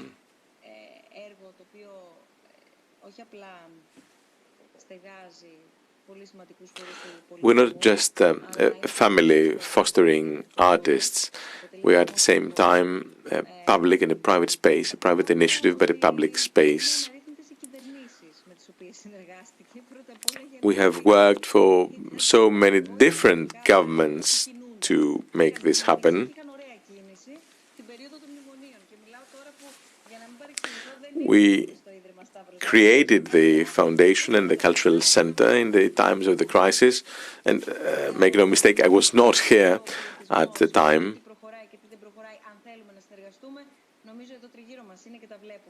So the result of our work is here, and we can bear witness to that. Otherwise, each entity or foundation or government should take up the challenge and contribute. But we cannot substitute the private sector in the work of the government. No, I don't want to go that way, say that we can forget about the state and then replace the government with private entities. I understand the frustration, but this simply means, in my humble opinion, that we should keep asking more from the state. Not just from the state, but from the state as well.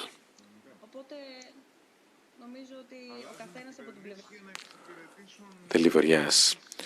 Different governments rotate in order, theoretically, to best serve people's needs.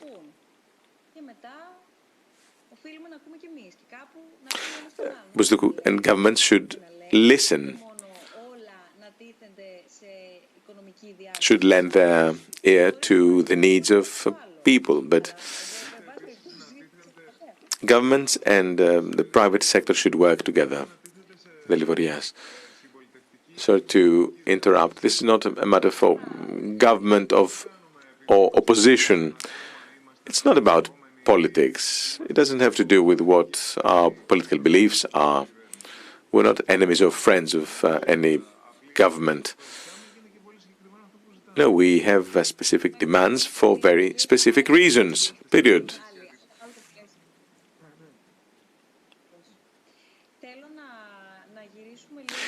Bousdoukou, if I may go back to the question about tomorrow, going back to tomorrow, you mentioned this on several occasions, and maybe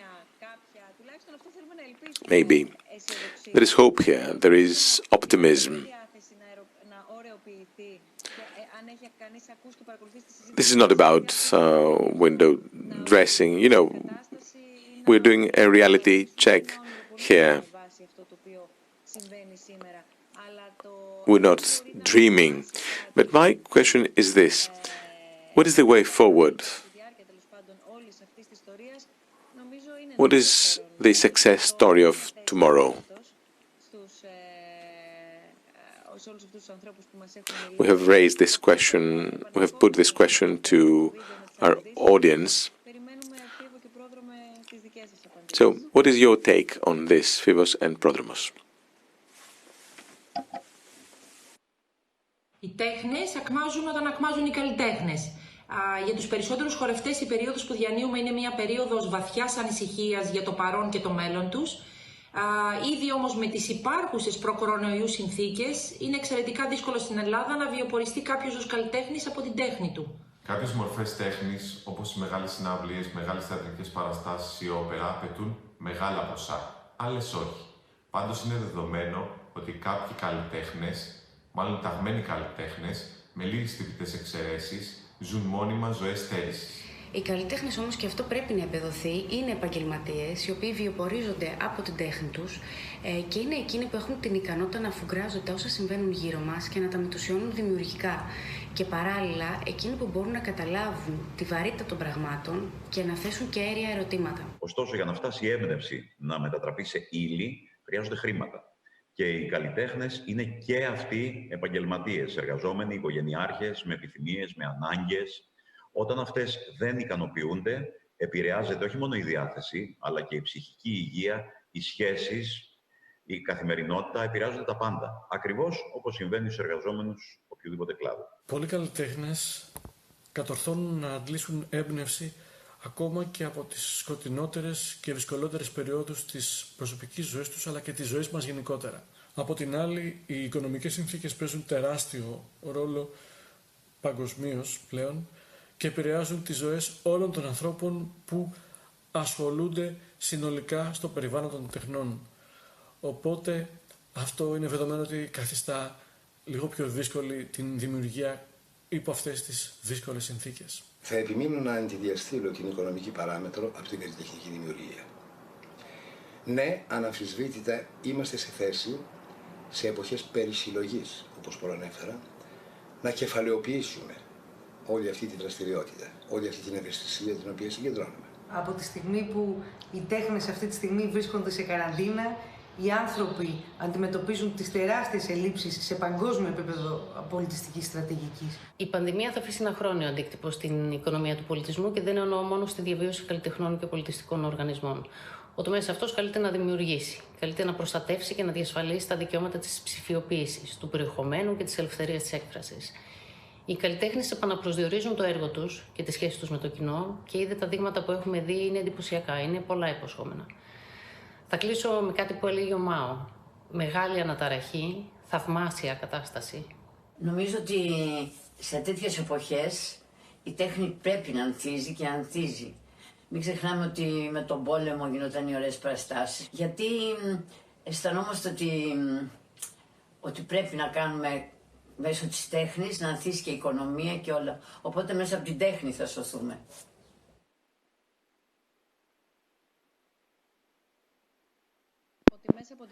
So art will save us. I will actually use the expression used by Anna-Kynthia. Undoubtedly, art will play a big part in our salvation, but can it flourish? Fivos, even though I agree fully with Anna-Kynthia, who actually did a great thing with the Actors' House. She said that art saves the world, but I don't believe that the greatest productions were during the war or during a crisis. I think that they happened when the crisis was ending, meaning in the Second World War, art was propaganda, it was aggressive, offensive. It was an art that was experiencing war itself. So because of lack of money, there was very little art. For example, the very few theatrical performances or films, very few films were shown. So there was very little production.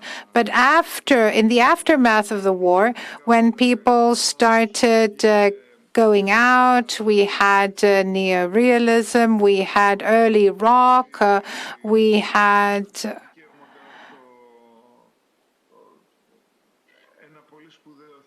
a very important movement, a theatrical movement, which was European and Central European, that appeared as well.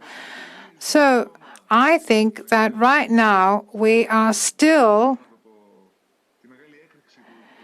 in the midst of the pandemic. We're in the teeth of the crisis, and it has affected our lives and everything around us. But slowly, this will become part and parcel of art. It will become part in the toolbox of art.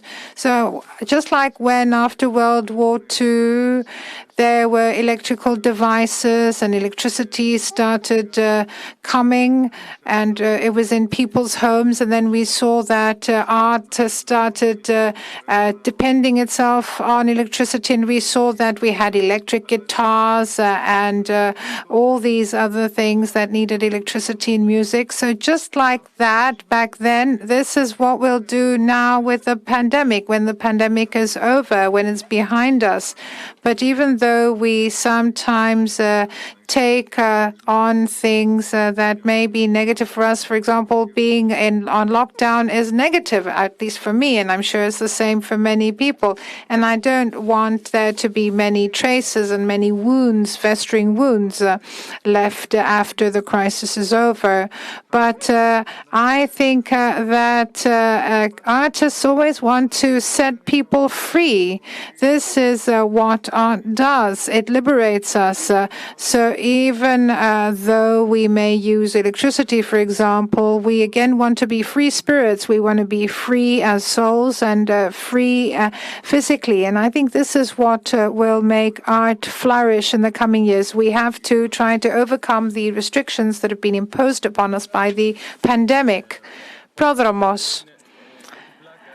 This is kind of funny, because every time I discuss this matter with friends or partners, I talk about the specific period, meaning what happened and what was created after World War II. And the point of reference is Italian neorealism, meaning how people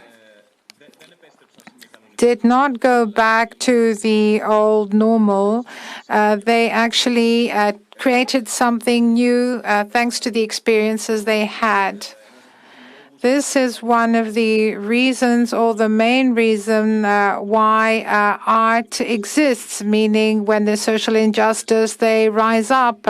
And we know that solidarity is also found in art. For example, in the theater, there's a dialogue that is initiated, and they try to find common ground in order for there to be a common understanding and how we dream of society, for example. Another question is, how do we want to improve society? In what way? And I have a dear friend, director Milo Rao. Milo Rao has said, and I quote, that in the quarantine, he is involved in theater. So he said now that in the time of the COVID pandemic, what we actually saw is utopia being materialized, because when he says utopia, he means these sudden, if you like, flashes, this epiphany, and suddenly we see that certain things that we were thinking of materialize in front of us. It's like walking in the forest and thinking of a golden city, and there, lo and behold, we saw it on the top of the hill. And this is something that's happened. For example, we saw that the immigrants, the migrants were given naturalization in Portugal. They started talking about the minimum income in many countries. They started talking about the beneficial effect of lockdown on the environment. For example, we saw that people were not out in the streets. They were not active as much as they were in the past. And this led to something else. So there are many things that we need to fight for. And I think we need to come up with requests, and there needs to be this ongoing dialogue. And at the same time, there's also the possibility for something new to come out of the crisis, something new to be created, meaning I'm not willing to start thinking of a new performance, a new production. I'm taking it slow. I think it's a good opportunity for us to look inside and look within and see what we're trying to do through art, what the role of art is. So some introspection would be in order. And I think that this was good. This is something good that came out of the crisis. It came at a good time. And Nick Cage talked about the pandemic. He has a webpage and he says, this is not the time for creation. It's good for us to find out where we stand, to see where we stand. Another question that was sent previously in relation to what you have said so far, and there's this concern. In general, there's an effort for better understanding, better communication in order for the art and culture world to become robust again. So is this transnational as well? Meaning, are you talking to colleagues, be they artists or workers, in the cultural sector? So are there people from the other countries with whom you communicate more closely on this matter? Well, specifically, Prodromos says, yes, I am in contact with various artists from abroad. I have friends living in Berlin. And when they had to close down the cultural venues, the state said, since we're asking for them to be closed down, the workers must be compensated. How can we do this? There is a register. There is a fund where everybody's insured. So whoever actually applies can get 5,000 euro without needing to present something new. That person will get compensated and will get the amount of 5,000 euros so that in the coming months, this person won't be scared about how to make a living. And I think that our ministry decided to create this registry. I don't know what the purpose will be for that, whether we will be given some kind of benefit or stipend. But I spoke to various artists whose performances were cancelled or postponed. So we know as artists what's happening in other countries. We know that artists who had their work cancelled will get a compensation now, and then they will actually perform the following year. I've been following what's happened in other countries. Now, FIVOS. I didn't actually contact any artists abroad. Personally, of course, watch closely what my favorite actors and singers do and what they do and how they behave and how they deal with a situation.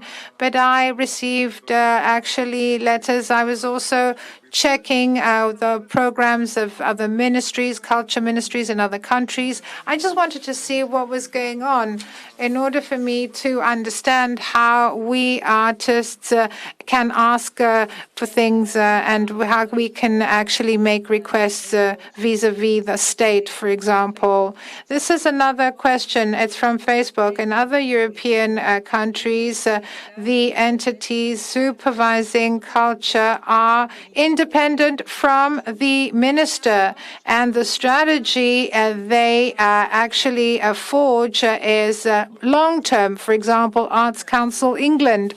Well, Prodromos mentioned this earlier.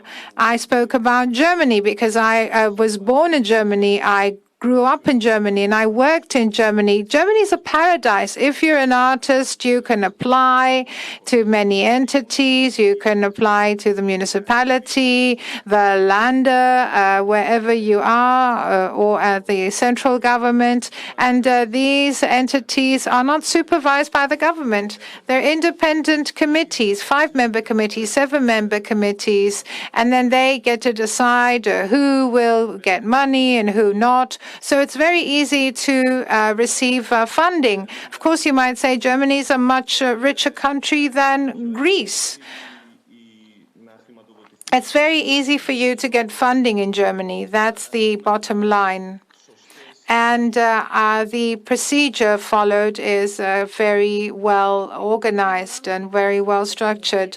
Politicians can learn a lot from the artists, and the fact that they are very creative, they improvise, and they try to be creative and to freely do things despite the lockdown. Do you think that there's a way for the state to understand this and to support artistic creation due to this fact?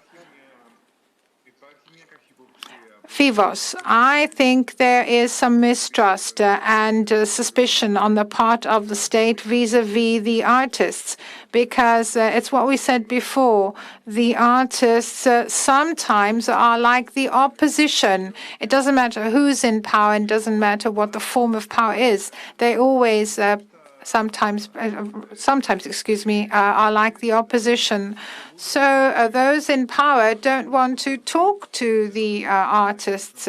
But I don't think that the politicians may gain from how inventive we are. I think we should talk more about how professionals we are and our conscience as well. It's got nothing to do with the imagination, for example. That's not what we can teach them. I think that it's good for us to tell them about our trade, the tools we have, our problems, and then they have to find the political solution to our problems. We are artists, so maybe we can think of social problems and how they can be resolved, or psychological problems and other problems. But the politicians need to come up a vision and create things like Arts Council and what Ramos before was mentioning about Germany. So I think that's what needs to be done.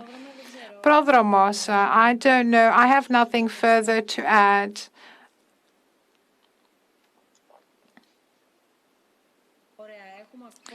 So we still have one last question. I just looked at the time. I think we slowly have to bring this to a close.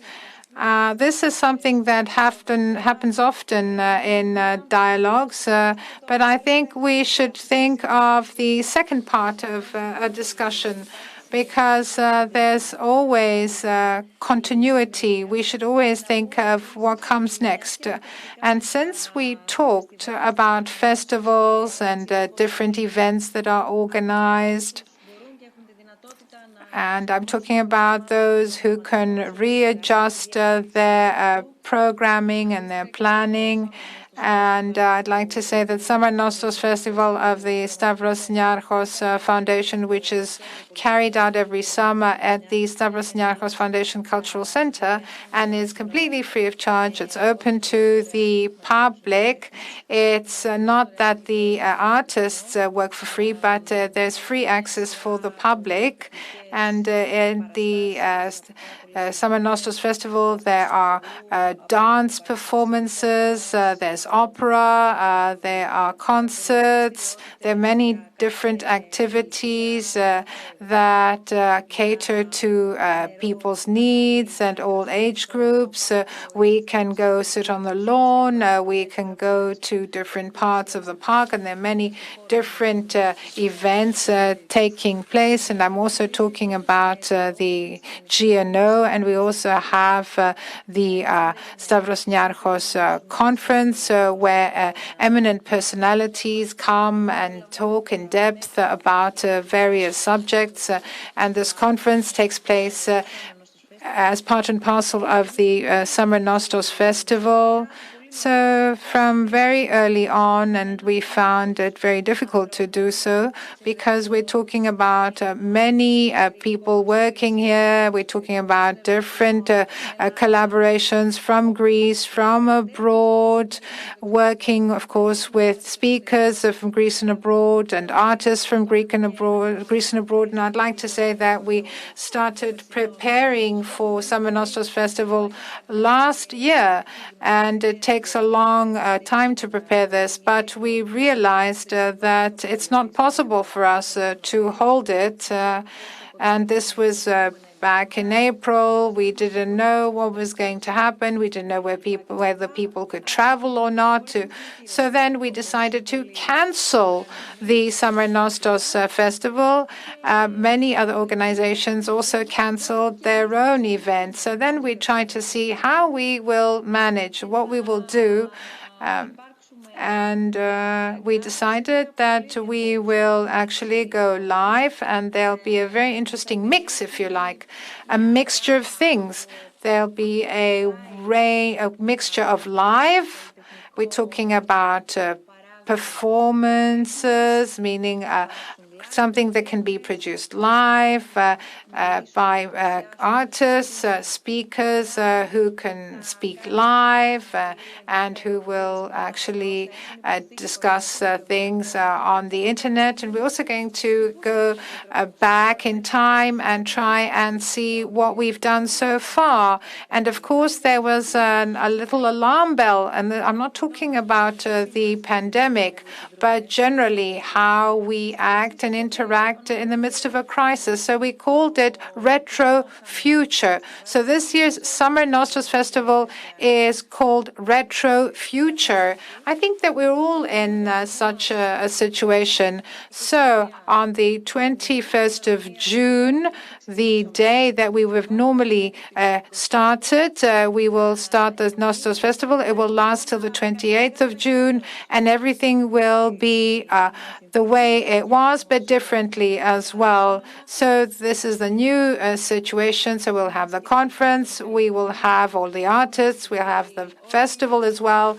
And everybody has responded. Everybody has decided to rise to the challenge. So we actually share things.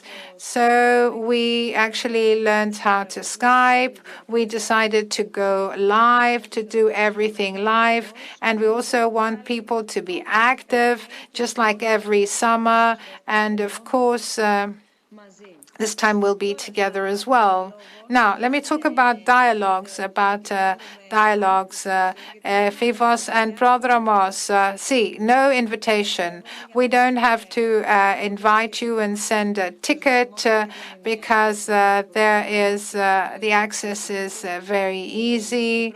So access and accessibility is very easy. We are open. Everything is given to everybody on an equal footing. So now that you've participated in our discussion, let me also tell you about our next event, 6:30, Wednesday, 10th of June. We will be talking about tourism, the uncharted waters of Greek tourism. So the Greek tourist industry in uncharted waters. I'm talking about people working in the Greek tourist industry. Things are actually totally unknown. It's like being in uncharted waters.